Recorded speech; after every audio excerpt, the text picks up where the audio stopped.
Kita akan membahas tentang pengaruh sebuah dosa. Dan ada 6 dosa yang kalau dilakukan oleh manusia, Allah segerakan azabnya di dunia sebelum akhirat.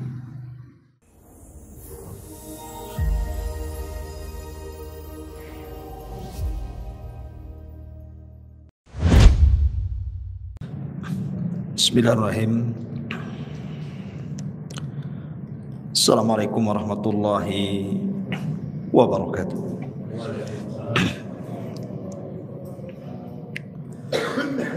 Alhamdulillah wassalatu wassalamu ala Rasulillah wa ala alihi wa sahbihi wa mawalah wa la hawla wa la quwwata illa billahi wa ba'd. Alhamdulillah, di malam hari ini kembali kita bisa duduk untuk bertalabul ilmi di Masjid Al-Fajri. Maka malam ini kita akan membahas tentang pengaruh sebuah dosa. Dan ada 6 dosa yang kalau dilakukan oleh manusia, Allah segerakan azabnya di dunia sebelum akhirat. Ma'asyiral muslimin yang dimuliakan Allah Subhanahu wa taala. Nabi SAW bersabda kepada Abi Dzar Al-Ghifari radhiyallahu anhu, "La tanzur ila sigharil khati'ah, walakin unzur ila man asaitahu." Jangan melihat kepada kecilnya sebuah dosa, tetapi lihatlah kepada siapa Anda melakukan dosa. Karena ada orang-orang yang terpancing dengan pembagian dosa. Ada dosa besar, ada dosa kecil. Sehingga kemudian ketika orang ini terfokus kepada pembagian dosa, ketika dia masuk kepada dosa kecil, dia mengatakan, ini kan dosa kecil saja, belum sampai dosa besar. Maka Nabi SAW mengajarkan kaedah kepada kita, jangan lihat kecilnya dosa, tetapi lihatlah kepada siapa Anda melakukan dosa. Karena setiap dosa itu ada pengaruh di dunia. Ingat, Allah Subhanahu wa taala itu memiliki tentara yang banyak. Allah mengatakan, "Wa ma ya'lamu junuda rabbika illahu wa ma huwa illa dzikra lil bashar." Allah Subhanahu wa taala mengatakan, tidak ada yang tahu berapa jumlah tentara Allah di muka bumi ini. Maknanya kalau Allah Subhanahu wa taala hendak memberikan hukuman kepada manusia, Allah tinggal kirim saja tentaranya. Dan jangan ditanya bagaimana Allah Subhanahu wa taala mengazab setiap para pendosa itu. Yang jelas azab Allah itu pedih. Makanya Imam Ibnul Qayyim rahimahullahu taala mengatakan, beliau mengatakan, "Malladzi akhraja li abawaini minal jannah daran naimi wal bahjah." Imam Ibnul Qayyim membuat sebuah pertanyaan. Apa yang menyebabkan Adam dan juga Hawa dikeluarkan dari dosa? Kemudian apa pula yang menyebabkan iblis menjadi dilaknat dan diusir dari sorga? Apa penyebab Fir'aun dan juga bala tentaranya ditenggelamkan? Apa pula kemudian kaumnya Nabi Syuaib sampai dikirim azab yang sangat pedih? Qarun ditenggelamkan ke bumi. Kemudian Bani Israel dikirim tentara-tentara bengis sehingga menghancurkan mereka. Tahu anda sebabnya? Kata Imam Ibnul Qayyim rahimahullahu ta'ala, innaha dzunub, itu semua dikarenakan dosa-dosa yang mereka lakukan. Kemudian beliau membawakan 3 dalil Al-Quran. Pertama surah Al-An'am ayat 6. Allah mengatakan, alam yarau kam ahlakna min qablihim min qarnin makkannahum fil ardi ma lam numakkil lakum wa arsalna as-samaa 'alaihim midrara wa ja'alna al-anhara tajri min tahtihim fa ahlaknahum bidhunubihim wa ansha'na min ba'dihim qarnan akharin. Tidakkah mereka memperhatikan berapa banyak generasi sebelum mereka yang telah kami binasakan? Padahal generasi itu telah kami teguhkan kedudukannya di permukaan bumi ini, yaitu keteguhan yang belum pernah kami berikan kepada kalian. Tapi kami curahkan hujan yang lebat untuk mereka, dan kami jadikan sungai-sungai mengalir di bawah mereka. Kemudian kami binasakan mereka karena dosa-dosa mereka sendiri, dan kami ciptakan generasi yang lain setelah generasi mereka. Artinya tidaklah generasi-generasi itu dilenyapkan Allah kecuali karena dosa-dosa mereka. Kemudian juga di dalam surah Al-Ghafir ayat 2 Allah katakan, awalam yasiru fil ardi fayanzuru kaifa kana aqibatul ladzina kanu min qablihim kanu hum ashaddu minhum quwwatan wa athara fil ardi fa akhadhahumullahu bidhunubihim wa ma kana lahum minallahi min wahd. Dan apakah mereka tidak mengadakan perjalanan di permukaan bumi, lalu memperlihatkan bagaimana kesudahan orang-orang yang sebelum mereka? Orang-orang itu lebih hebat kekuatannya daripada mereka, dan lebih banyak peninggalan-peninggalan peradabannya di bumi, tetapi Allah azab mereka karena dosa-dosanya, dan tidak akan ada satu apapun yang melindungi mereka dari azab Allah subhanahu wa ta'ala. Kemudian sebutkan juga dalam surah Al-Ankabut ayat 40, fakullan akhadna bidhambihi faminhum man arsalna alaihi hasiba wa minhum man akhadathu as-sayhatu wa minhum man khasafna bihi al-ard wa minhum man aghraqna wa ma kana Allahu liyadlimahum walakin kanu anfusahum yadlimun. Maka masing-masing mereka kami azab karena dosa-dosa mereka. Di antara mereka ada yang kami timpakan kepadanya hujan batu, ada yang kami timpakan suara keras yang mengguntur, ada yang kami benamkan ke dalam bumi, dan ada pula yang kami tenggelamkan di lautan. Allah sama sekali tidak hendak menzalimi mereka, akan tetapi merekalah yang mendolimi diri mereka sendiri. Kesimpulan perkataan Imam Ibnul Qayyim ini, ikhwatu fiddin yang dimuliakan Allah subhanahu wa ta'ala, bahwa setiap dosa itu punya pengaruh. Punya pengaruh. Kita lihat di masyarakat, ikhwan, karena pelajaran yang paling berharga itu adalah dengan melihat orang sekitar. Itu pelajaran yang berharga. Tidak perlu sekolah. Lihat saja orang sekitar kita, itu madrasah terbesar bagi kehidupan kita. Lihat orang-orang yang setiap hari murung saja. Kenapa dia bisa murung? Lihat orang-orang yang dulunya dihormati, tiba-tiba jatuh kemudian dicela manusia. Kenapa bisa dicela? Lihat orang-orang yang dulunya kekar binaraga, tiba-tiba jatuh stroke. Kenapa dia bisa stroke? Lihat orang-orang yang dulunya anak-anaknya lucu-lucu, setelah besar durhaka pula kepada orang tua. Kenapa dia bisa durhaka? Lihat orang-orang yang dulunya kaya raya, tiba-tiba kemudian bankrupt, meminta-minta. Kenapa bisa meminta-minta?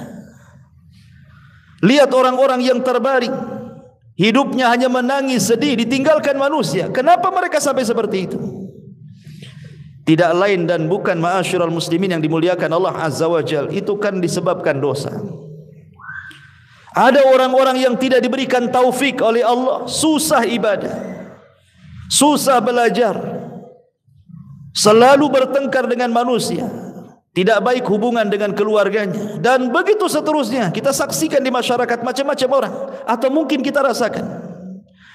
Tidak lain dan bukan, ma'asyiral muslimin, itu macam-macam Allah subhanahu wa ta'ala hendak menguji manusia karena dosa kita yang kita lakukan masalahnya. Dan ma'asyiral muslimin yang dimuliakan Allah Azza wa Jalla, setiap dosa itu al-jaza min jinsil amal. Sebuah balasan itu pasti disesuaikan dengan amalannya. Balasan Allah itu pasti disesuaikan dengan dosanya. Perhatikan sabda Nabi SAW. Ketika Nabi SAW mengumpulkan muhajirin, kemudian Nabi SAW mengatakan, "Sun idza tulitum bihinna wa a'udzu billahi an tudrikuhun." 5 perkara kata Rasul, jangan sampai menimpa kalian. Kalau sampai menimpa kalian, aku berlindung kepada Allah, jangan sampai menimpa kalian.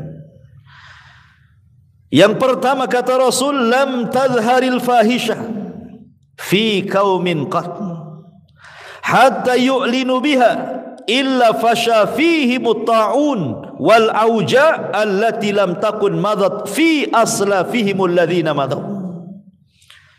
Tidaklah sebuah fahisyah, perzinahan, homoseksual, LGBT dan yang semacamnya menyebar, dan itu sudah terang-terangan, sudah tidak sembunyi-sembunyi lagi, kecuali akan disebar kepada mereka penyakit taun dan penyakit-penyakit yang belum pernah terjadi di zaman Nabi. Kemudian yang kedua, lam yanqusul mikyala wal mizana illa ukhidhu bisinin wasyiddatil maunati wa jawri sultani alaihim. Tidaklah mereka curang dalam dagang, mulai mengurang-urang takaran, mengurang-urang timbangan, mengurang-urang meteran, kecuali mereka akan dikirim paceklik yang berkepanjangan.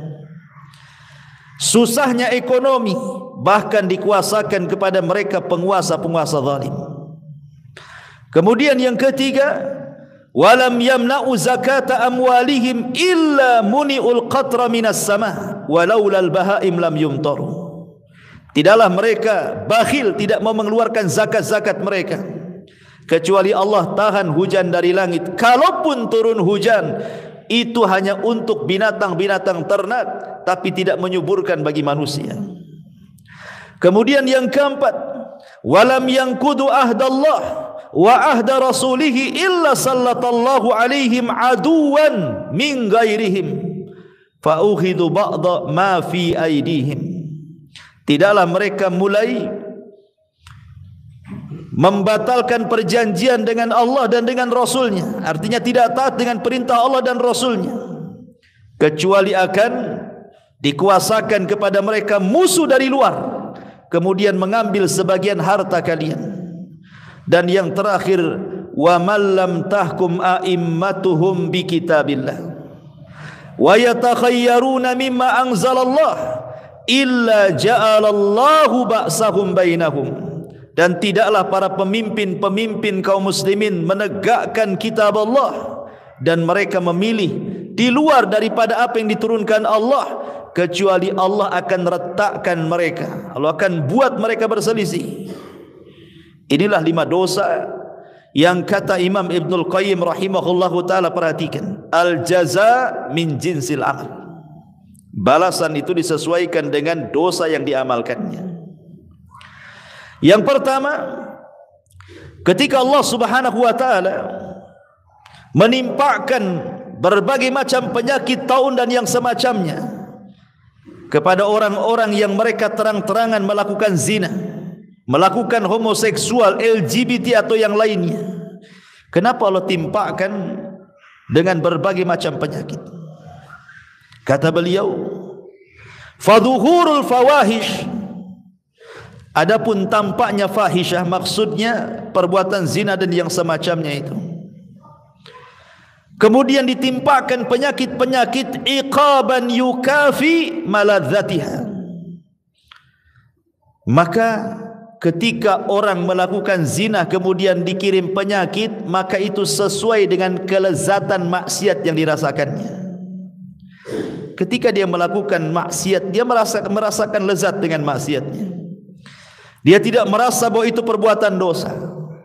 Makanya Allah Subhanahu wa taala timpakan penyakit kepada mereka. Begitulah cara Allah Subhanahu wa taala membalas.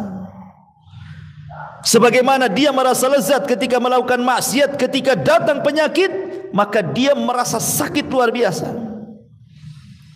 Lihat orang-orang yang terkena penyakit AIDS, ada di antara mereka yang melepuh kulitnya, ada yang mereka kemudian dagingnya terkelupas dari tulangnya, ada yang stroke, ada yang sampai mengalami kematian.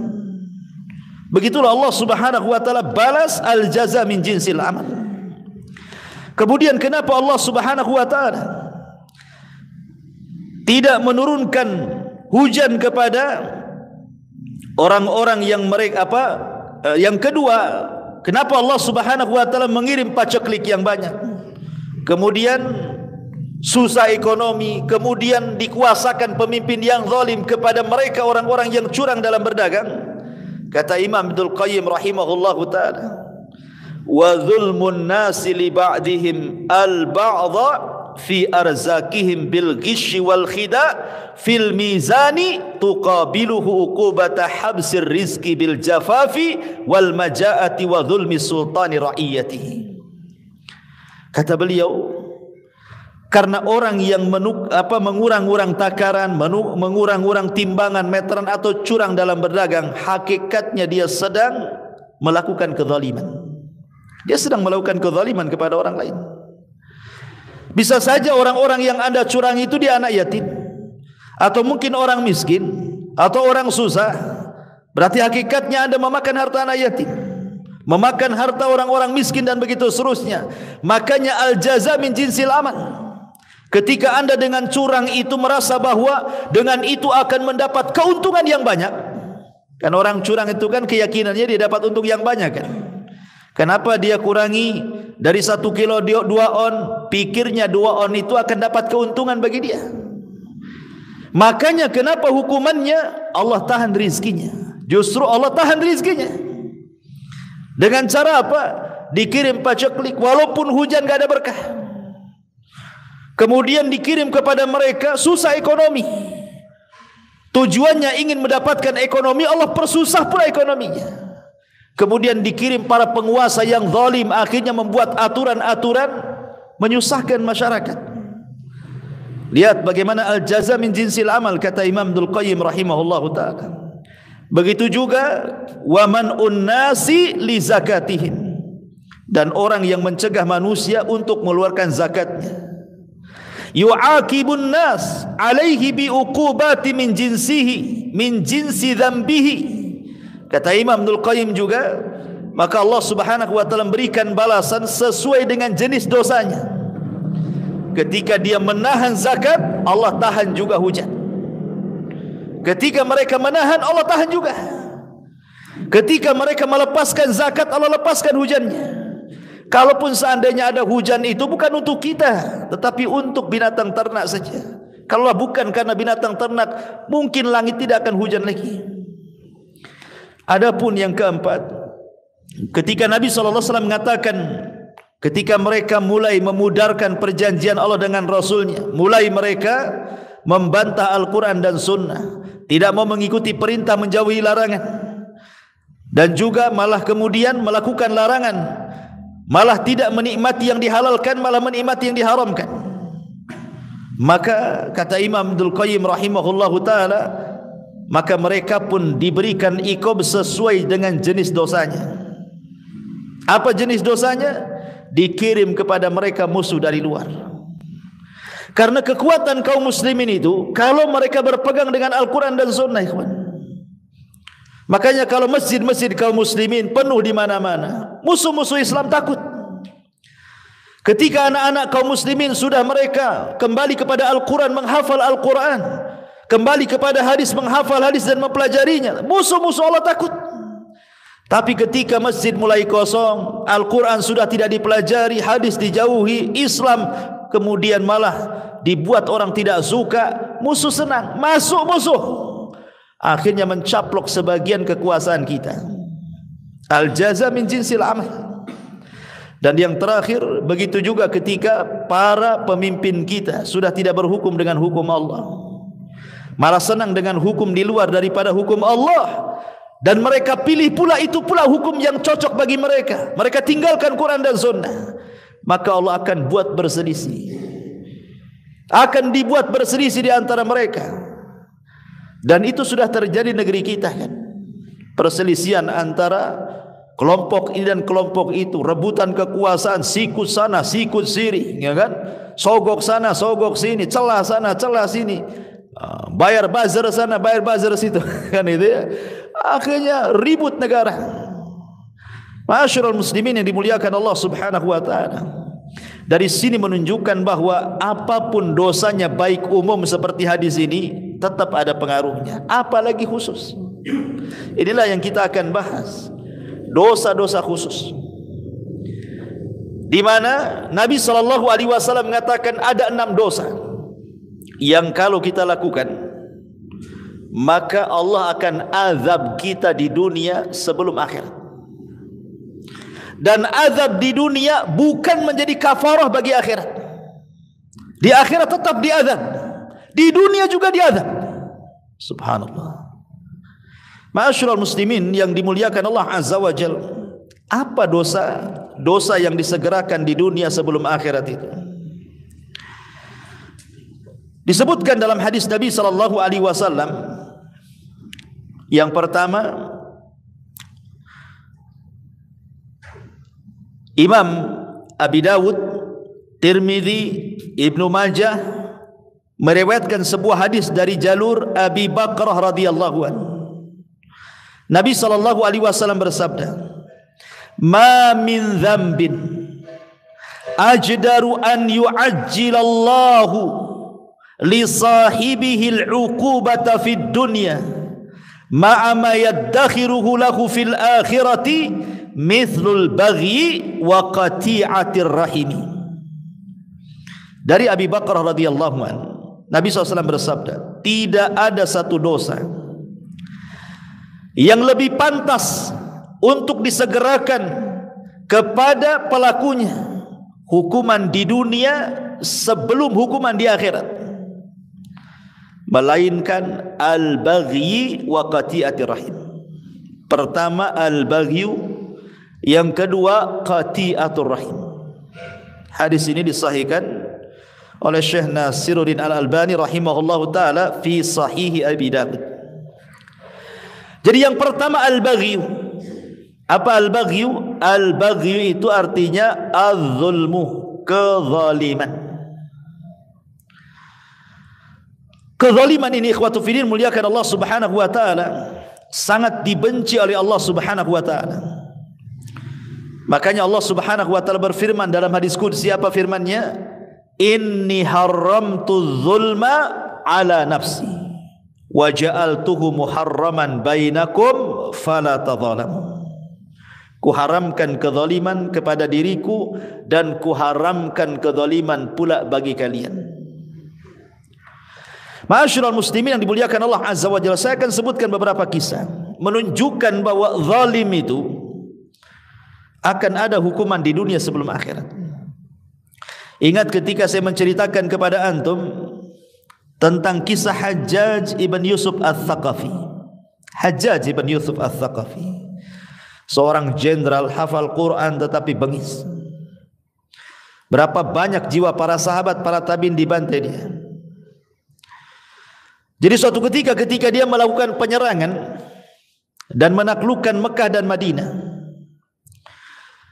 ada seorang hamba yang saleh namanya Sa'id ibn Zubair radhiyallahu anhu. Sa'id ibn Zubair radhiyallahu anhu.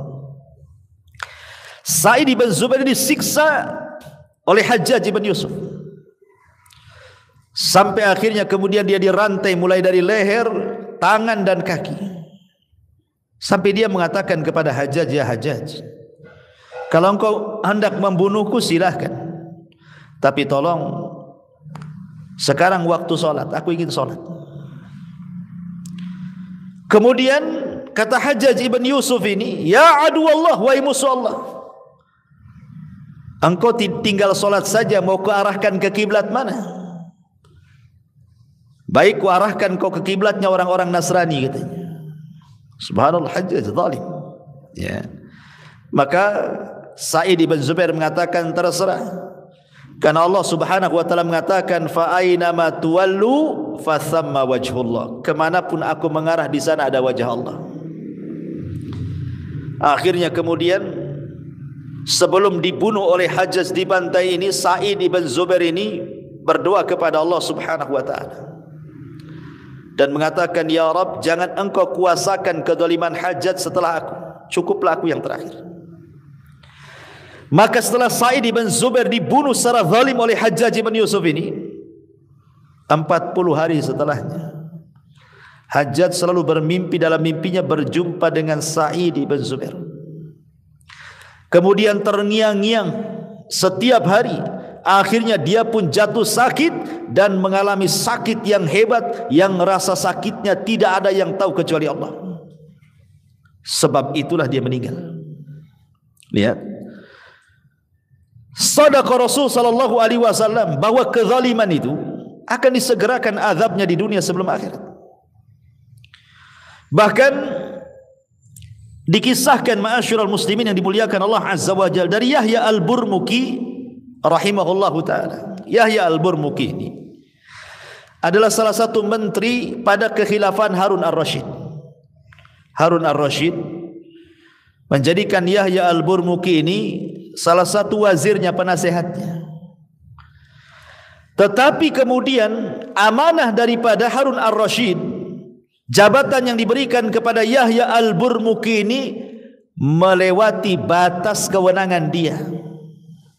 Akhirnya dia pun melakukan kezaliman, memperkaya dirinya, dan begitu seterusnya, menzalimi orang lain. Lah akhirnya kemudian ketahuan.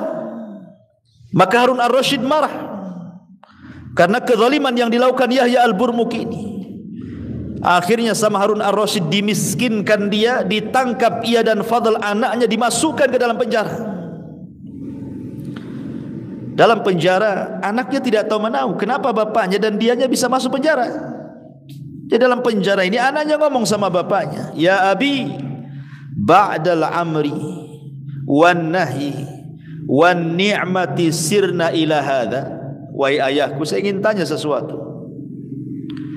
Baru saja kita ini mendapatkan kedudukan yang tinggi di Daulah Abbasiyah, bisa memerintahkan orang, bisa melarang orang, diberikan kenikmatan. Tiba-tiba kami dalam penjara seperti ini, gelap gulita, sulit, susah. Ada apa wahai bapakku, katanya. Maka Yahya al-Burmuki mengatakan, ya bunai, hadhihi da'watul madlum sarat bilailin ghafalna anha walam yaghfalillahu anha. Wahai anakku, boleh jadi ini doa orang yang pernah kita zalimi, di mana doa itu melesat di malam hari. Kita lupa dengan doa-doa itu, tapi Allah tidak lupa. Kita lalai dengan doa orang-orang yang kita zalimi, tapi Allah tidak lalai. Wala tahsabannallaha ghafilan amma ya'malu zalimun. Jangan sangka Allah lalai terhadap orang-orang yang melakukan kezaliman. Allah tidak lalai. Makanya kenapa kemudian Nabi SAW sampai mengatakan bahwa doa orang yang dizalimi itu melesat sampai ke mana? Sampai ke awan.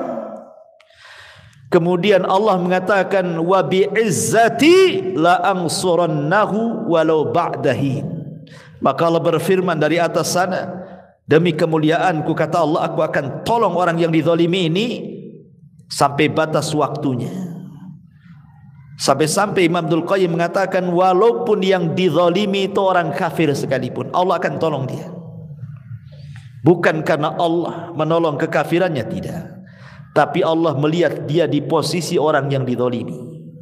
Karena Allah tidak suka dengan kezaliman dan Allah suka keadilan. Makanya siapapun yang akan dizalimi, kemudian orang yang dizalimi berdoa kepada Allah Subhanahu wa taala, maka Allah akan ijabah, dan itu sebagai iqab bagi dia di dunia sebelum akhirat. Kecuali kalau dia bertobat kepada Allah Subhanahu wa taala sebelum kematiannya. Ma'asyiral muslimin yang dimuliakan Allah Subhanahu wa taala, makanya kenapa zalim itu sebuah kegelapan pada hari kiamat. Az-zulmu dzulumatun yaumal qiyamah. Kezaliman itu kegelapan pada hari kiamat. Ini yang pertama. Yang kedua, qati'atur rahim. Yang akan disegerakan hukumannya di dunia sebelum akhirat adalah orang yang memutuskan silaturahim. Dan yang paling besar dari memutuskan silaturahim adalah uququl walidain. Ketika seorang anak durhaka kepada orang tua, maka hukumannya akan disegerakan di dunia sebelum akhirat. Seorang syekh bercerita, syekh ini biasa berdakwah di penjara. Jadi suatu ketika syekh ini, ya sebagaimana rutinitas jadwal dia harus mengisi di penjara. Dia datang ke penjara. Rupanya di depan penjara itu adalah seorang ibu yang menangis. Menangis tidak henti-hentinya. Ditanya oleh syekh ini, "Ya ummah, wahai ibu, kenapa anda menangis?" Kemudian ibu ini mengatakan, "Sesungguhnya anakku di dalam sana," katanya. "Anakku di dalam sana." Akhirnya kemudian syekh ini membujuk ibu ini supaya tenang. Kemudian ibu ini mengatakan, menitipkan uang 300 real. "Ya syekh, sampaikanlah uang ini kepada anakku dalam sana." Kemudian syekh ini bertanya, "Bagaimana bisa anakmu di penjara?" Kemudian ibunya mengatakan, "Uquq ya syekh, uququl walidain ya syekh." Durhaka kepada orang tua wahai syekh, durhaka kepada orang tua. Kata syekh ini, "Bagaimana bisa? Coba ceritakan." Maka ibu ini bercerita begini. Jadi suatu hari ayahnya memerintahkan sesuatu dengan nada tinggi. Tidak terimalah dia anaknya ini. Akhirnya adu mulut antara bapa dan anak ini. Entah kenapa anak ini kemudian menempeleng bapaknya sampai pingsan. Bapaknya ditempeleng sampai pingsan. Ya. Akhirnya kemudian ketika dia sadar, dia tidak terima, dilaporkan ke polis, ditangkap, masuk penjara dia. Kata syekh, la haula wala quwata illa billah. Akhirnya diambil uang itu. Baik, akan saya sampaikan uang ini setelah saya izin ke sipir dulu, karena tidak boleh masukkan sembarang barang ke dalam penjara. Setelah dapat izin masuknya. Lah kebetulan syekh ini mulai tadinya hendak menyampaikan materi lain, tapi karena berjumpa dengan ibu itu, akhirnya ketika dia ceramah, materinya fokus kepada bahaya uququl walidain. Syekh ini tidak tahu yang mana satu anak itu. Yang diceritakan ibu itu dari sekian narapidana dalam penjara itu, mana satu tidak tahu, tidak pernah kenal siapa namanya, bagaimana rupanya, tidak tahu. Akhirnya syekh ini menceritakan tentang bahaya uququl walidain dengan mengatakan, fala taqul lahuma uffi wala tanharhuma. Mengatakan A saja tidak boleh, apalagi kemudian membentaknya, apalagi sampai memukulnya. Kemudian diceritakan tentang bahaya ancaman-ancaman di dunia, di neraka ini. Tiba-tiba di balik tiang itu, rupanya anak itu ada di balik tiang. Entah kenapa anak ini seperti orang mabuk, entah ngantuk, entah mabuk, entah apa gitu, mendengarkan kajian. Tiba-tiba oleng, kepalanya membentur tiang itu, kemudian pingsan. Al-jaza min jinsil amal. Sebagaimana dia menampar bapaknya pingsan, dia kejeduk tiang, dia pingsan juga. Allah kasih cash di dunia. Ya. Setelah kemudian syekh ini melihat ada apa itu, siapa yang pingsan itu, ditanya-tanya, rupanya anak daripada ibu tadi. La haula wala quwata illa billah. Bahkan seorang syekh bercerita, ikhwan, ada orang yang sudah tua, ibunya ini sudah tua, usianya hampir 90 tahun. Allah berikan usia panjang ibu ini. Anaknya pun sudah tua. Anaknya 50 lebih. Mungkin ibu ini menikah muda, jadi hampir 90 tahun usianya. Anaknya pula ya 50 tahun lebih lah, laki-laki. Sama-sama sudah tua kan itu bahasanya ya. Ibunya tua sekali, anaknya pun sudah tua di atas 50. Tetapi kemudian ibu dan anak ini selalu bercanggah, berselisih, sampai tidak ada salam, tidak ada kalam, tidak mau berjumpa, musuhan. Anaknya benci sama ibunya.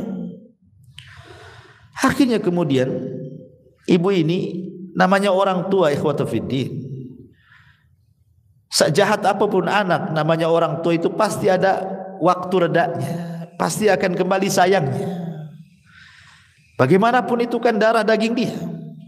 Jadi ibu ini datang kepada seorang syekh dan mengatakan, ya syekh, bisa enggak kau damaikan aku dengan anakku, katanya. Bisa enggak kau damaikan aku dengan dia? Harusnya kan anak yang berdamai dengan orang tuanya kan. Ini terbalik pula. Ibunya datang kepada syekh, ya syekh, tolong damaikan aku dengan anakku, katanya. Kata syekh, baik, karena ini sebuah pekerjaan yang bagus, dipuji oleh Allah Subhanahu wa taala. La khaira fi katsir min najwahum illa man amara bi shadaqatin aw ma'rufin aw islahin bainan nas. Tidaklah kebanyakan ucapan manusia di atas kebaikan kecuali orang memerintahkan kepada kebaikan, memerintahkan sedekah dan mengislah di antara orang yang bertikai. Kata syekh, baik, kita datangi anakmu. Dibawalah orang tua ini oleh syekh ini ke rumah anaknya. Ya. Kemudian diketuk pintunya. Ketika anak ini melihat ibunya langsung emosi, tidak terima. Kemudian syekh berusaha untuk menenangkan anak itu. Kemudian syekh masuk ke dalam rumah, ibunya menunggu di luar, diceramai sama syekh itu, jangan, kamu jangan seperti itu ibumu, mintalah kau maaf kepada dia. Tapi kemudian dia mengeluarkan kata-kata yang sampai keluar kata-kata itu didengar ibunya. Ibunya sakit hati. Ya. Dia tujuannya baik, mau berdamai, tiba-tiba malah dicela, dicaci, dimaki, sakit hatinya, dirobek hatinya. Akhirnya kekeh anak itu tidak mau minta maaf sama orang tuanya. Maka sebelum pulang, entah kenapa ibunya terlontar kalimat, ya Rabb, kama akhraqani, sebagaimana dia telah membakar hatiku, menjadi panas hatiku, menjadi hancur hatiku, katanya, maka bakarlah hatinya, katanya. Kemudian kata ibunya, ya syekh, pulang kita, katanya. Pulang. Ya. Baru sehari dua hari, entah kenapa kemudian anak itu mengalami sakit di dadanya, panas luar biasa. Ya, panas. Sampai dia datang ke tabib. Tabib pun bingung, itu penyakit apa tuh? Kok bisa panas gitu ya dalamnya tuh, kayak terbakar gitu hatinya. Sampai dokter angkat tangan, tidak bisa, ini nggak tahu penyakit apa ini, katanya. Akhirnya dia cobalah baru sadar, jangan-jangan kemudian ini kesalahan dia dengan ibunya. Dia coba datang kepada syekh tadi. Kemudian mengatakan, ya syekh, pernahkah ibuku mengatakan sesuatu tentang aku, katanya. Saya tidak tahu. Kalau begitu kau minta maaflah sama orang tua. Ma'asyiral muslimin yang dimuliakan Allah Azza wa Jalla, dari dua kisah ini saja kita mengetahui bahwa al-jaza min jinsil amal. Jadi ada balasan-balasan orang-orang yang mutus silaturahim, durhaka kepada orang tua itu, Allah akan balas di dunia sebelum akhirat. Lihat ceritanya Jurez. Jurez ini durhaka kepada orang tua itu hanya gara-gara dipanggil tak mau datang. Bukan lagi tidur, bukan lagi kerja, tidak, lagi sholat. Jurez kan lagi sholat. Masalahnya kan dia sholat sunnah. Harusnya dia batalkan, karena panggilan ibu wajib, sholat sunnah itu sunnah saja kan. Secara hukum ilmunya adalah batalkan sholat sunnah, ikut panggilan orang tua, itu yang benar. Tapi Jurez orang jahil tapi ahli ibadah. Dia berpikir bahwa hak Allah didahulukan dibandingkan hak orang tua, diteruskan pula sholatnya. Ketika ibunya memanggil sekali, tidak kunjung juga datang. Besoknya gitu lagi, dipanggil, dia sedang sholat, dipanggil, tidak kunjung datang. Sampai 3 kali, 3 hari berturut-turut dipanggil pula, tamu datang. Ibunya kan tidak tahu Jurez ini sedang apa. Akhirnya ibunya berdoa kepada Allah, ya Rabb, kalau Jurayj seperti ini kepada aku, katanya, dia fokuskan ibadah yang tidak mempedulikan ibunya sendiri, jangan kau wafatkan ya Rabb si Jurayj sampai kau kirimkan pelacur untuk memfitnah dia, katanya. Subhanallah. Ketika doa ibu ini merasa dizalimi kan itu, berdoa. Akhirnya betul, tiba-tiba kemudian ada orang yang tidak suka dengan Jurayj. Dia sewa pelacur. Kemudian dikatakan, kau goda Jurayj itu sampai berzina. Akhirnya dia pun menggoda, tapi Jurayj tidak juga tergoda. Akhirnya kemudian disiasati. Di situ ada penggembala kambing, berzina lah wanita itu dengan penggembala kambing, akhirnya hamil. Kemudian dituduhkanlah anak ini anak Jurayj. Setelah lahir, kemudian dikatakan ini anaknya Jurayj, katanya. Maka Bani Israel marah, dipukuli Jurayj, dirobohkan tempat ibadahnya. Kemudian, tapi Jurayj sebelum hampir saja mau dibunuh, dia mengatakan, aku tidak bersalah. Kemarikan bayi itu, katanya. Kemarikan bayi itu. Ketika bayinya dihadapkan, kemudian ditusuklah lambungnya dan mengatakan, man abuk, siapa sebenarnya bapakmu itu? Tentu tidak sengaja kan, Jurayj ini hanya mengatakan seperti itu, tapi ini karamah, memang Jurayj gak salah. Tiba-tiba anak ini dibuat bicara oleh Allah, abi ra'il ghanam, bapak aku penggembala kambing, katanya. Baru sadar Bani Israel. Tapi apa yang jadi syahid kisah ini, doa orang tua menjadi sebuah kenyataan kan. Allah Subhanahu wa taala kirim Bani Israel menghancurkan dia, memukuli dia, tempat ibadah dihancurkan, walaupun kemudian kembali dibangun kan gitu. Dari sini menunjukkan qati'atur rahim adalah dosa yang disegerakan. Jadi yang pertama zalim, yang kedua memutus silaturahim. Hati-hati. Kalau Anda seorang mudir di perusahaan, jangan pernah zalim kepada bawahan. Gaji mereka sebelum keringatnya kering, kata Nabi. Kalau Anda seorang suami, jangan zalim kepada istri, kepada anak-anak. Atau punya orang tua, jangan zalim kepada orang tua. Tabarru aba'akum tabarrukum abna'ukum, kata Rasul. Berbuat baiklah kepada orang tua kalian, nanti anak-anak kita berbuat baik sama kita. Kalau kita tidak berbuat baik sama orang tua kita, nanti anak-anak kita Allah kirim yang durhaka dengan kita. Betapa banyak anak-anak yang kita sayang waktu kecil, ketika dia sudah tua, kita sudah tua, anak-anak sudah besar, kita sakit, tidak ada yang peduli dengan kita, ikhwan. Banyak tuh orang-orang tua yang kayak gitu itu. Menyesal melahirkan anaknya itu. Setelah dia terbaring sakit, tidak ada satupun anak yang datang. Bahkan ada satu syekh itu bercerita. Jadi ada dua orang tua itu, suami istri, sudah nenek-nenek. Qadarullah, meninggallah istrinya. Secara otomatis karena sudah tua bapaknya ini harus ikut kepada anak yang paling tua kan gitu, dibandingkan kepada anak-anak yang muda-muda karena semua sudah kawin. Akhirnya kemudian orang tua ini ngikut kepada anak yang paling tua.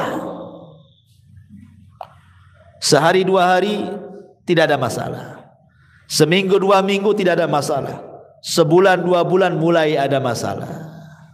Istrinya tidak suka dengan dia karena hidup satu rumah, ya.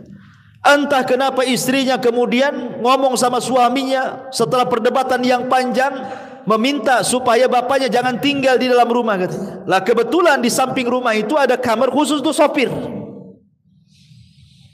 Akhirnya disepakati, bagaimana kalau kita letakkan saja orang tua itu di kamar sopir saja. Jadi dia terpisah dari kehidupan kita di dalam. Akhirnya anaknya yang paling tua ini membujuk orang tuanya dan mengatakan sebaiknya bapak tinggal di luar saja. Itu ruangan lebih bagus, cahaya matahari masuk, angin juga masuk, macam-macam alasannya. Orang tua paham, namanya sudah tua. Sebenarnya paham, tidak mau berdebat saja dia. Ya. Akhirnya dibersihkanlah itu kamar supir itu, diletakkan di situ.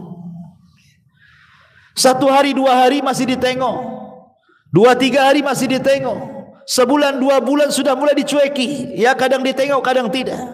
Memberi makan pun pada awalnya dengan piring, ya dikasih piring kemudian dikasih gelas gitu ya. Baik-baik dikirim tuh. Tapi lama-lama bosan. Terkadang pakai kresek, terkadang pakai piring, sudah tidak menghargai lagi. Ya. Sampai pada waktunya setelah berbulan-bulan, beberapa bulan, tidak sampai 1 tahun dia di rumah, di kamar supir itu, akhirnya sakit parah karena tidak pernah dibersihkan dengan bau busuk yang luar biasa di situ. Meninggallah kemudian ayahnya itu. Meninggal. Uququl walidain. Saya bayangkan. Lah ketika di hari ayahnya meninggal nih, akhirnya kemudian cucunya, anak daripada anak tertuanya ini, kemudian ikutlah membersihkan kamar itu karena mau ditempati supir lagi, dibersihkan.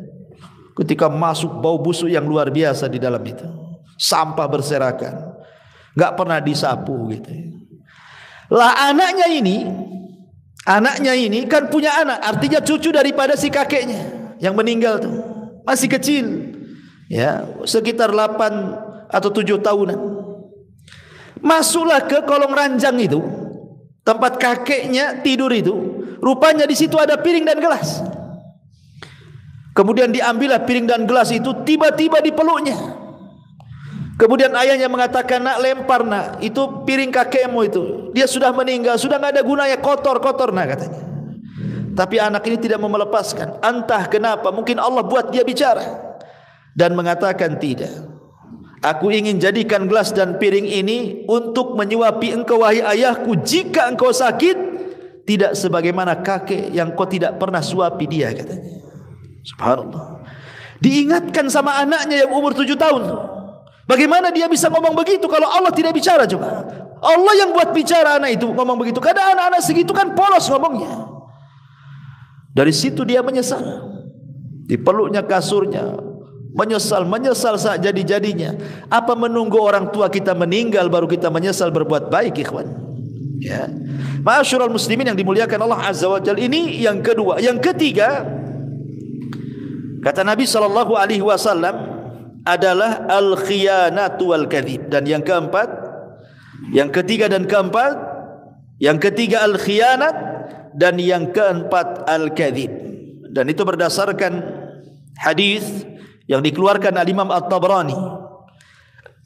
Ma min dzambin ajdar an yu'ajjilallahu ta'ala li sahibihi al-'uqubah fid dunya ma'a ma yaddakhiruhu lahu fil akhirah min qati'atir rahimi wal khiyanati wal kadhibi. Tidak ada dosa yang lebih patut untuk dipercepat siksaannya oleh Allah terhadap pelakunya di dunia sebelum di akhirat, kecuali orang-orang yang memutus silaturahim, berkhianat dan berdusta. Berkhianat dan berdusta. Ma'asyiral muslimin yang dimuliakan Allah Subhanahu wa taala, bicara tentang khianat. Khianat ini gambarannya umum, ikhwan. Berkhianat itu kan umum. Ya, dikasih harta, berkhianat dengan harta, tidak amanah dengan harta, dibelanjakan pula di jalan syaitan.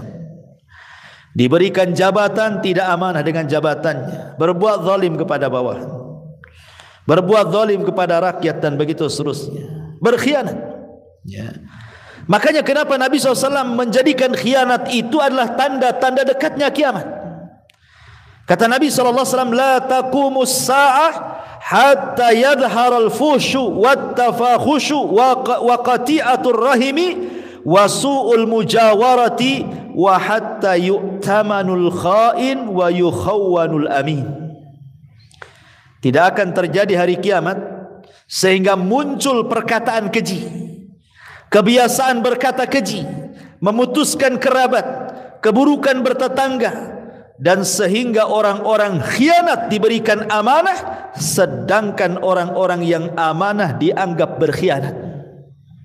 Dan inilah harinya yang disabdakan Rasul itu. Di hari ini orang yang jujur itu langka, ikhwan. Susah cari orang jujur itu. Karena memang aturan yang membuat kita tidak jujur, kan? Buat KTP nembak, buat SIM nembak, buat vaksin, kartu vaksin nembak, semua susah. Aturannya yang dibuat kita tidak jujur. Korupsi itu mulai dari atas sampai ke bawah, terstruktur. Ya. Orang itu susah cari, makanya jangan di zaman sekarang, di zaman Umar radhiyallahu anhu, itu di zaman sahabat loh. Umar bin Khattab radhiyallahu anhu malam-malam itu belusukan, enggak bawa wartawan ya.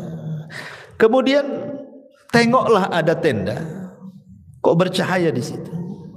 Karena begini, kawan, gambaran di zaman Umar itu. Umar itu menyediakan tenda-tenda yang banyak. Untuk apa? Untuk orang-orang yang dari daerah ingin mengadu nasib ke kota, ke Madinah. Jadi fasilitasi tempatnya itu. Kemudian mereka dikasih tenda sama penerangan. Itu pun ditentukan waktunya dari jam sekian ke jam sekian harus dimatikan. Dari pemerintah. Begitulah Umar radhiyallahu an memfasilitasi rakyatnya. Jadi orang-orang dari daerah kayak kita di sinilah umpamanya kan, ingin mengadu nasib ke Jakarta, ke ibu kota. Jadi mungkin di ibu kota itu sama pemerintah sudah disediakan apartemen-apartemen gratis gitu ya. Kan enak tuh kalau punya pemimpin kayak Umar itu ya. Ya entah kapan lagi lah Umar itu ada kan itu. Nggak ada lagi Umar, nanti nunggu Imam Mahdi mungkin ya. Jadi Umar radhiyallahu an ini malam-malam nampak kok ada tenda yang belum dimatikan, harusnya mati jam segini. Ini penerangan pemerintah. Akhirnya mendekati tenda itu adalah percakapan wanita tua dengan anak gadisnya. Umar coba mendengarkan percakapan keduanya itu. Jadi ibunya ini ngomong sama anaknya, "Nak, bagaimana kalau kita besok jualan air susu ini kita campur dengan air mineral supaya banyak untungnya." Begitulah curang dalam dagang itu modusnya kurang lebih sejak zaman Umar sampai sekarang, main campur-campur kan. Ya kan? Pemanya jual jeruk bilangnya beras tagi, ya taunya beras busuk kan itu. Bilang salak pondok, ternyata salak bubuk kan gitu. Enggak tahu kita ini. Dicampur-campur kan itu ya. Itulah memang dari sejak zaman dulu namanya curang dalam dagang, main campur-campur yang baik dengan yang buruk dan begitu seterusnya. Tapi anak gadisnya ini subhanallah anak soleha. Dia mengatakan kepada ibunya, "Bu, jangan. Umar bin Khattab Amirul Mukminin membuat aturan dalam jual beli tidak boleh curang." Kata ibunya, "Nak, Umar tidak tahu." Pada Umar di samping tendanya tuh. Umar tidak tahu. Tapi anak gadisnya sekali lagi mengingatkan kepada ibunya, "Bu, walaupun Umar tidak tahu, tapi Umar punya Rabb, punya Tuhan, dan Tuhannya Umar juga Tuhan kita.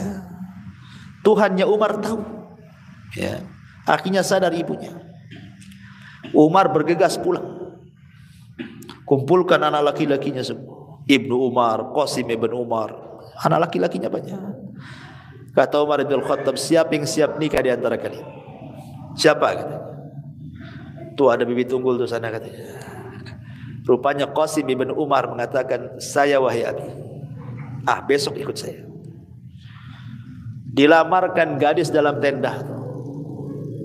Orang susah dinikahkan dengan orang nomor satu, anak orang nomor satu, Khalifah Amirul Mukminin. Karena di zaman itu yang dilihat agama, bukan dilihat harta. Bukan kayak zaman sekarang kan gitu. Walaupun hafal Quran, nggak ada kerjaan buat apa? Emang saya makan ayat katanya. Bagus sama dokter jelas katanya gajinya bulanan. Ya, ini hafal Quran gojek lagi nggak jelas hasilnya. Zaman sekarang kan itu ya. Kalau zaman dulu kan tidak. Ya. Zaman dulu itu ilmu luar biasa dihargai kan, apalagi kejujuran. Makanya Qasim ibn Umar menikahlah dengan wanita ini. Lahirlah seorang putri namanya Lailah. Dari Lailah inilah lahir tokoh fenomenal sepanjang sejarah, Umar bin Abdul Aziz.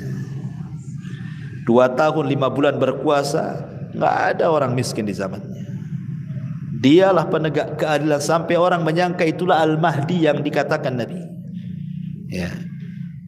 Masyarul muslimin yang dimuliakan Allah Subhanahu wa taala. Tapi syahidnya dalam kisah Umar bin Khattab bagaimana Amirul Mukminin menghargai kejujuran. Menghargai kejujuran. Kalau di zaman sekarang ada orang jujur di tengah-tengah para pengkhianat, sebentar aja ikut pengkhianat dia. Kalau tidak jadi pengkhianat, dimusuhi oleh para pengkhianat. Gimana caranya disingkirkan kan begitu. Ma'asyiral muslimin yang dimuliakan Allah Azza wa Jalla, makanya kemudian khianat ini bahaya dan banyak jenisnya. Berkhianat ini. Makanya kenapa Nabi SAW sampai mengatakan para pengkhianat ini akan disegerakan hukumannya di dunia sebelum akhirat. Karena bahaya para pengkhianat, bisa menghancurkan negara. Ingat runtuhnya Baghdad di tangan Tatar, orang-orang Mongol. Sampai akhirnya dibantai, mulai dari anak kecil, wanita, dewasa, habis dibantai. Satu kota Baghdad sama orang-orang Tatar itu. Siapa yang berkhianat? Orang Syiah. Orang Syiah membocorkan rahasia, berkhianat dengan orang-orang Tatar. Akhirnya menghancurkan Baghdad. Khianat ini bisa menghancurkan negara, ya kawan. Ulama dibantai, kitab-kitab dibakar itu. Pengkhianatan orang Syiah itu. Ibnu Qumi, ya. Ma'asyiral muslimin yang dimuliakan Allah Subhanahu wa taala. Kemudian dan gambaran orang khianat ini macam-macam, mulai dari negara sampai ke masalah rumah tangga. Ya, menceritakan seorang suami menceritakan tentang keburukan istrinya, atau istri menceritakan keburukan suaminya. Ini kan berkhianat namanya. Ya, kan ada tuh yang seperti itu, ya. Kemudian juga yang keempat yang disegerakan hukumannya adalah al-kadzib, dusta. Dan dusta ini disebutkan dalam hadis Nabi SAW, yahdi ilal fujur, mengarah kepada fujur, keburukan. Wal fujuru yahdi ilan nar, dan keburukan itu mengarah ke neraka. Dan ingat, biasanya orang yang suka berdusta itu tidak akan tenang hidupnya. Tidak akan tenang. Lihat orang-orang yang punya hutang tak bayar, setiap ditagih ngeles, nggak akan tenang hidupnya. Makanya orang-orang yang punya hutang itu, kata Nabi, malam jadi kepikiran, hilang pula menghilang. Kalau malam jadi kepikiran, siang menghilang. Umumnya orang punya hutang tuh gitu. Malamnya pusing, siangnya hilang. Karena takut dicari orang siangnya, ya kan? Hilang dia, nanti datang malam, nggak bisa tidur. Itulah sudah ukubah dia, itu sudah dirasakan dia tuh. Kenapa? Karena biasanya orang-orang seperti ini suka dusta. Suka dusta orang seperti ini. Ma'asyiral muslimin, dan gambaran dusta ini terlampau luas, ya. Macam-macam berdusta ini kan. Ya, dusta kepada Allah, dusta kepada Rasul, dusta kepada manusia, dusta dalam dagang, dusta dalam pekerjaan, macam-macam dusta ini kan. Tapi yang jelas bahwa seorang muslim tidak mungkin berdusta. Ketika Rasul mengatakan, Rasul ditanya, Rasul, mungkinkah seorang muslim itu penakut? Mungkin. Karena orang jihad itu tidak semua berani. Mungkin seorang mukmin itu penakut. Mungkinkah seorang mukmin itu bakhil? Mungkin, kata Rasul. Karena kecintaan kepada harta akhirnya dia bakhil. Kemudian mungkinkah seorang muslim itu pendusta? Kata Rasul, tidak. Tidak ada seorang muslim itu pendusta. Seorang muslim boleh pengecut, seorang muslim boleh bakhil, tapi seorang muslim tidak mungkin berdusta, kata Nabi. Karena dusta itu bukan akhlak seorang muslim. Ya, makanya kenapa kemudian ini pun hukumannya disegerakan sebelum di akhirat. Hati-hati, jangan suka berdusta. Kemudian yang nomor 5 adalah mahabbatu isya'atil fahisha, suka menyebarkan habar-habar buruk. Allah Subhanahu wa taala mengatakan dalam surah Nur ayat 19, innal ladzina yuhibbuna an tashi'al fahishata fil ladzina amanu lahum adzabun alimun fid dunya wal akhirah wallahu ya'lamu wa antum la ta'lamun. Sesungguhnya orang-orang yang suka tersebar keburukan di tengah-tengah orang yang beriman, bagi mereka azab yang pedih di dunia dan juga di akhirat. Di dunia dapat azab, di akhirat dapat azab, dan Allah Maha mengetahui dan kalian tidak tahu. Dan ini penyakit yang sekarang menyebar nih, yang kelima ini.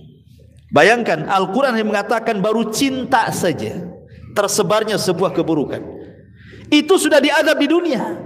Apalagi dia yang menciptakan keburukan, dia pula yang menyebarkannya.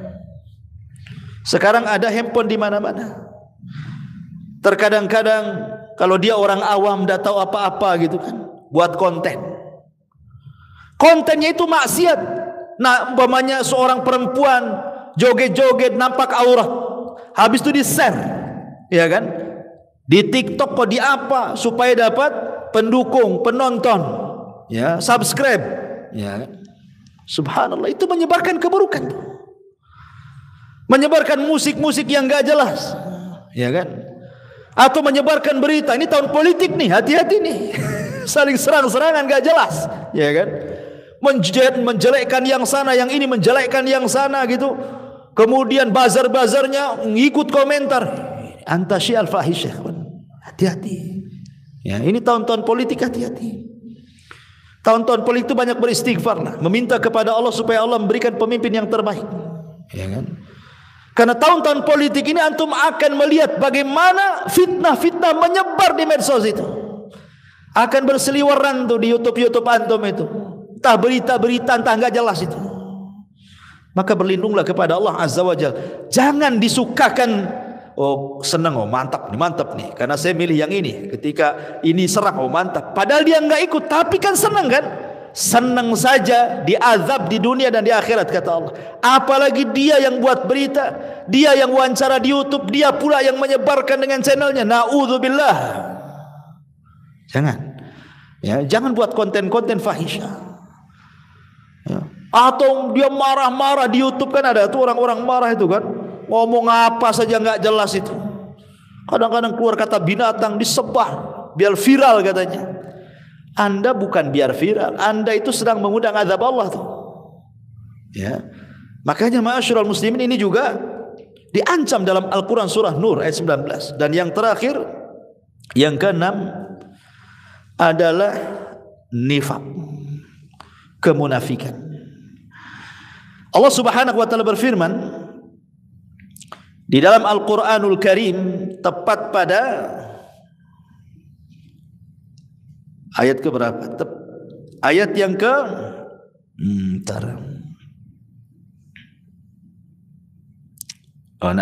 ya. Allah Subhanahu wa taala mengatakan ketika menyebutkan orang-orang munafik, yahlifuna billahi ma qalu. At-Taubah 74. Walaqad qalu kalimatal kufri wa kafaru ba'da islamihim wa hammu bima lam yanalu wa ma naqamu illa an aghnahumullahu wa rasuluhu min fadli fa in yatubu yaku khairan lahum wa in yatawallaw yu'adzibhumullahu adzaban aliman fid dunya wal akhirah. Orang-orang yang mereka bersumpah dengan nama Allah, apa yang mereka katakan, dan sungguh mereka telah mengatakan dengan kalimat kekufuran, dan mereka telah kufur setelah keislaman mereka. Maka di ujung ayat Allah mengatakan kalau mereka tobat itu lebih baik, tapi kalau tidak tobat bagi mereka azab di dunia dan di akhirat. Dan orang-orang munafik di zaman sekarang tersebar, ikhwan, Masya Allah. Ada orang jahil mengomentari orang alim. Orang jahil bicara soal Islam. Kan banyak di sekarang nih. Entah ngomong apa itu. Kayak dia tahu aja soal Islam tuh. Kemudian menyatut-nyatut dalil. Mungkin baca Quran saja belepotan tidak bisa kan. Tapi seolah-olah dia peneliti hebat, komentator gitu ya, seolah-olah punya ilmu dalam agama. Kalau Anda tidak punya ilmu agama, diamlah. Anda kan bukan bidangnya. Karena bagaimanapun Rasul mengatakan idza wusidal amru ila ghairi ahli fantadirisah. Apapun kalau sudah diserahkan kepada yang bukan ahlinya, itu tunggu aja kehancurannya tuh. Islam hancur itu bukan orang luar yang menghancurkan, tapi orang dalam yang munafik yang menghancurkan. Disebarnya Islam-Islam yang kita kenal liberal hari ini contohnya kan, menyamakan agama itu semua sama. Sampai kemudian juga akhirnya dibentur-benturkan Islam itu dengan perkara-perkara yang memang sebenarnya tidak ada berbenturan. Contoh umpamanya ketika datang Natal, kita kan disuruh menghormati orang-orang di luar daripada Islam selama mereka tidak menyerang kita, tidak memerangi kita. Antabarruhum wa tuqsitu ilaihim, kata Allah, untuk berbuat baik kepada mereka dan berbuat adil kepada mereka. Kita disuruh. Tapi kita punya kalimat lakum dinukum waliyadin. Bukan berarti ketika mereka buat acara kita ikut terlibat, ikut pakai atribut mereka, ikut mengucapkan selamat mereka. Coba bayangkan. Ternyata orang-orang di luar Islam pun sebenarnya kalaupun orang Islam tidak ngomong seperti itu pun mereka tidak sakit hati. Yang sakit hati itu gerombolan orang-orang sakit hati dalam Islam mana? Disalah-salahkan pula kita yang memfatwakan, jelas-jelas ulama mengharamkan. Malah kita pula tidak dikatakan ini enggak nasionalis nih katanya. Mecah belah. Subhanallah ikhwan. Orang yang menjaga keyakinannya dibilang memecah belah. Harus dibedakan ikhwan. Masalah toleransi dengan antar umat beragama itu dalam Islam jangan diajarkan masalah ini. Islam paling lengkap. Jangan ajarkan kita soal toleransi. Quran dan Sunnah sudah mengajarkan sedemikian rupa. Ya. Nabi itu hidup di tengah-tengah orang Yahudi loh. Bukan hidup langsung ke Madinah jadi negara Islam, tidak. Pernah hidup bersama orang Yahudi, orang Nasrani, orang musyrik. Rasul lihat bagaimana mengajarkan kepada kita hidup di tengah-tengah antar umat beragama kan. Semua ada ilmunya, ya. Tetapi orang-orang ini wallahu a'lam. Salat ke mereka tak salat kita tidak tahu. Kayaknya model handphone kemudian di depan handphone nongkrong tak ngomong apa-apa. Itu kan gitu ya. Dia tidak sadar handphone ini sebenarnya cuman ada dua kegunaannya. Anda menolong Islam dengan handphone atau Anda menghancurkan Islam dengan handphone. Itu saja. Ya. Anda beli medsos ini untuk apa? Untuk menghancurkan Islam atau untuk membangun Islam? Karena akan ditanya di hadapan Allah Subhanahu wa taala, ya. Ma'asyiral muslimin yang dimuliakan Allah Subhanahu wa taala. Inilah di antara 6 dosa yang disegerakan oleh Allah Subhanahu wa taala azabnya di dunia sebelum akhirat, ya. Adapun pengaruh-pengaruh dosa itu sudah banyak dijelaskan oleh para ulama seperti Al-Imam Ibnul Qayyim rahimahullahu taala menjelaskan tentang athar adzunub, bagaimana dosa itu punya pengaruh yang luar biasa baik kepada individu ataupun kepada masyarakat. Lihat dalam sebuah kisah yang pernah saya kisahkan, kisah di zaman Bani Israel kan. Kisah Israiliyat sebenarnya. Ya, sebagai penyedap saja. Riwayatnya juga masih diteliti. Tapi ini masyhur, diletakkan di kitab-kitab tafsir. Jadi ketika Nabi Musa ini sedang mengalami paceklik hebat, tidak turun hujan. Akhirnya kemudian mengajak Bani Israel ke tengah lapangan. Musa itu kalimullah ikhwan, Nabi yang biasa berdialog dengan Allah. Setelah melaksanakan istisqa dengan Bani Israel, awan pula bukannya hitam malah makin putih. Enggak dikabulkan kan gitu ya. Harusnya minta hujan tuh awan hitam, turun hujan. Ini yang minta Nabi Musa, bukan orang biasa. Sehingga Nabi Musa berkata, berdialog dengan, ya Rabb, kenapa kau tidak kabulkan permintaan kami dan Bani Israel? Allah mengatakan, ya Musa tidak bisa. Karena di tengah-tengah umatmu ada satu orang, dia bermaksiat 40 tahun. Dan dia belum bertobat kepada Allah. Kalau engkau mau, keluarkan orang itu dari lapangan. Usir dia. Kata Musa, siapa namanya? Oh, tidak bisa. Saya tidak akan menyebut namanya. Kau tinggal berteriak saja di hadapan orang-orang. Maka Musa alaihi salatu wassalam langsung mengumpulkan Bani Israel mengatakan, man minkum, barang siapa di antara kalian ya'sillaha arba'ina sanatan fakhruj, bermaksiat kepada Allah 40 tahun, keluar dari sini katanya. Yang ada yang keluar lah, enggak mungkin lah ngaku. Ya, orang sebanyak itu. Rupanya ada pula lah yang mungkin merasa dirinya, karena dia juga 40 tahun belum pernah bertobat, karena malu dia, kemudian serbannya ditutup di kepalanya, dia menunduk dia. Kemudian dia mengatakan dalam hatinya, ya Rabb, apakah setelah 40 tahun kau tutup aibku, sekarang kau mau bongkar aibku? Tubtu ilaika ya Rabb, aku bertobat kepadamu hari ini ya Rabb. Ketika dia mengatakan aku bertobat, gelap langit, tiba-tiba hujan. Nabi Musa heran, ya Rabb, bukankah kau katakan tadi kau akan turunkan hujan bila orang itu keluar? Orang itu belum keluar, kenapa sudah kau turunkan hujan? Ya, maka Allah mengatakan, ya Musa, orang itu sudah bertobat. Ya Rabb, kata Musa, siapa orang itu? Saya ingin tahu. Maka Allah mengatakan, ya Musa, ketika dia bermaksiat 40 tahun lah ku tutup aibnya. Sekarang dia sudah bertobat, ku bongkar aibnya. Enggak lah. Subhanallah. Syahidnya di sini apa? Satu orang maksiat, satu Bani Israel terkena imbasnya. Ya kan? Satu orang bermaksiat, satu negara kena imbasnya.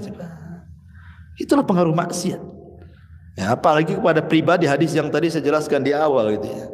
Apalagi ini bulan Rajab. Sekali lagi saya ulangi pengajian pada minggu yang lalu, perkataan Qatadah ibn Di'amah rahimahullah ta'ala, seorang ahli tafsir, bahwa kezaliman atau perbuatan dosa dilakukan di Ashhurul Hurum, salah satunya bulan Rajab, maka akan dilipat gandakan dosanya dibandingkan kalau antum melakukan dosa di bulan-bulan yang lainnya.